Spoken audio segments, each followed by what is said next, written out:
ዛሬ በቆንጆ ማዕድ የምታዩትን ጨጨብሳ እናዘጋጃለን። ጨጨብሳውን ለማዘጋጀት እንቁላል፣ ወተት፣ ዱቄት እንዲሁም ውሃ ያስፈልገናል። እንቁላልና ወተት በውሃ መተካት የሚችሉ ነገሮች ናቸው፣ አለመጠቀምም ይቻላል። ለቂጣው ግን ለስለስ ያለ ቴክስቸር ይሰጠዋል። ግማሽ ማንኪያ ጨው ከ3 ማንኪያ ስኳር ካረገን እናደባልቀዋለን። የስኳር ዱቄት እንጨምራለን። የስኳር መጠን መጨመር መቀነስ ትችላላችሁ። ስዊት እንዲሆን በጣም ከፈለጋችሁ ዱቄት መጠን ድጋሚ እንጨምራለን። ለሁለት ሰው የሚበቃ አይነት ጨጨብሳ ለማዘጋጀት ትንሽዬ ዘይት ጨምረን እሱን ካዋሃድነው በኋላ ለጥቂት ደቂቃ ከድኖ ማስቀመጥ ነው። በመቀጠል መጥበሻውን እናገላለን። እሱን ካጋልነው በኋላ በብሩሽ ማዳረስ ነው ዘይቱን።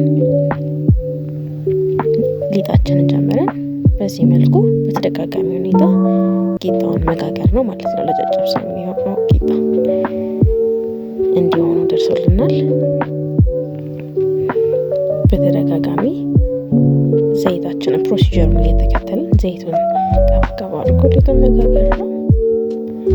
በዚህ መልኩ ቂጣችንን ጋግረን መጨረስ ነው ማለት ነው። ከዛ ቂጣው ካለቀ በኋላ እኔ እንደማባያ እንቁላል የተጠቀምኩት፣ እርጎም መጨመር ይቻላል። እኔ እንቁላልና ማር ነው ያዘጋጀሁት። እንቁላሉን መትቼ ግማሽ የሲኒ የሚሆን ወተት ጨምሬበታለሁ። ድጋሚ መጥበሻዬን አግዬ እንቁላሉን ጠብሰዋለሁ ማለት ነው። እንቁላሉ ለወተቱ ለእንቁላሉ ፍርፍር እንዲያደርግ ይረዳዋል። አለመጨመርም ይቻላል። ቅድም የጋገርናቸውን ቂጣዎች ለመብላት አመቺ በሆነ መልኩ መቆራረጥ፣ እነሱን ወደ አዘጋጀነው ቦል እየቆራረጥን መጨመር ነው ማለት ነው።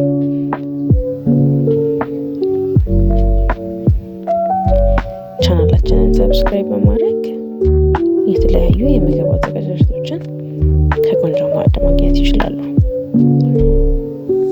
በዚህ መልኩ ቂጣችንን እናዘጋጃለን።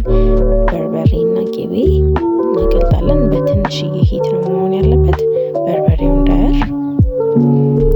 በመቀጠል በደንብ አድርጎ ማቀላቀል፣ ቂጦቹን ከበርበሬ ጋር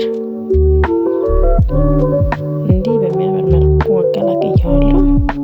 በጣም ግሩም ጣዕም ነው ያለው። ሞክሩት በየቤታችሁ።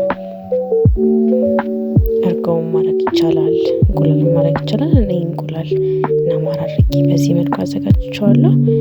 ሰብስክራይብ እና ላይክ ማድረግ አትርሱ። እናመሰግናለን።